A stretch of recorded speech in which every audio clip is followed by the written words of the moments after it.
Hello everyone, welcome to BSR Chemistry channel. From today onwards, I want to start organic chemistry. From basic level to advanced level, I want to teach to you guys. What is mean by organic chemistry? Chemistry which deals with carbon and its compounds is called organic chemistry. Chemistry which deals about carbon and its compounds is called organic chemistry.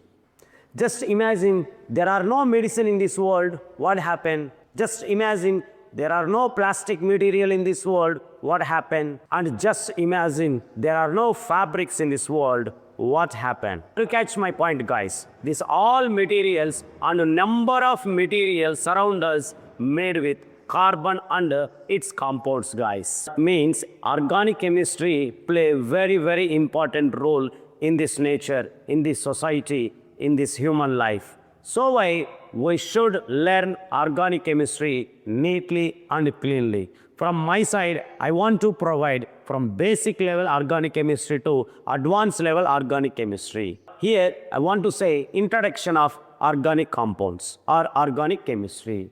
Long ago, scientists believe we cannot prepare organic compounds in the laboratory. They are prepared by nature, they are prepared by life organism, certain vital force present in them. So that is nothing but vital force theory. But one day, unfortunately, one scientist discovered or prepared one organic compound in the laboratory. That scientist's name is Wohler.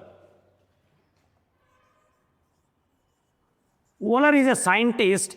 That scientist mixed two compounds. One is potassium cyanate, another one is ammonium sulfate. He expected one product, that is ammonium cyanate. He expected what is that product? Ammonium cyanate he expected, but he cannot get that product. And he got, instead of this, he got one new compound that is nothing but NH2CO, NH2, that is called urea. What is his expectation? After mixing these two compounds, he expected that ammonium cyanate is the product. But he got, instead of that he got, urea is the compound. Urea is an organic compound. Unfortunately, accidentally, that scientist Wohler prepared that first organic compound in the laboratory. That proves vital force theory is wrong. And also that day, not only organic compound was prepared, that day another new word was born. That is nothing but isomerism. Isomerism. Just these two contains same molecular formula, but their arrangements are different. That is nothing but isomerism. These two are called isomers. Not only prepared organic compound, he also gave a birth to the word isomerism. After preparation of urea, scientists try to prepare organic compound in the laboratory. Then they tried by mixing carbon and hydrogen, they got CH4. This was the second prepared organic compound in the laboratory. It is nothing but methane. This was prepared from its elements. Here carbon and hydrogen are there na. First organic compound prepared from inorganic salt is urea. First organic compound prepared from its elements is methane, guys. After methane, Kolbe prepared acetic acid from its elements. There are 118 elements in the periodic table. Why carbon is special? Why carbon can make this huge number of compounds? There are two important reasons for that. Because the first reason is tetravalency of carbon, and the second reason is catenation power of carbon. Take a look on the board, guys. The first reason is tetravalency of carbon. We know the atomic number of carbon is 6. If you write electronic configuration 1s2, 2s2, 2p2. Now this one is the outermost or valency cell electronic configuration of carbon. Now there are 4 outermost electrons present in that outermost cell.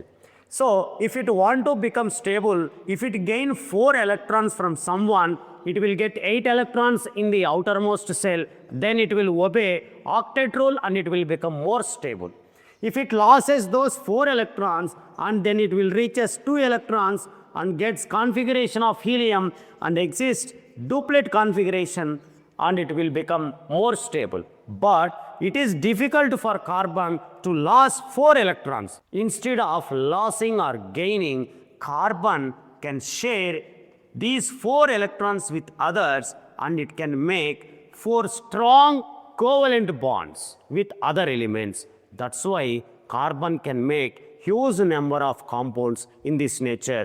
These 4 bonds may be carbon in the form of 4 single bonds, in the form of double bond, 2 single bonds, or in the form of 1 triple bond and 1 single bond, or in the form of both double bonds. Carbon can make like this. That's why it can form huge number of compounds. Another reason is catenation power of carbon. What is mean by catenation? Chain forming tendency between atoms of same element. Chain forming tendency between atoms of same element is called catenation. Carbon can link it with other carbon atoms through the triple bond or single bond or with a double bond. It can make long chains, it can make branched compounds, it can make single ring compounds, double ring compounds, and polynuclear compounds also it can make. Today, that's why there are huge number of organic compounds present in this nature, guys. This is the simple introduction about organic chemistry. Then in next class, I want to start real organic chemistry topics, guys. If you something learnt about organic chemistry, have to like this video. If you are new to this channel, have to subscribe this channel, guys. See you in next class.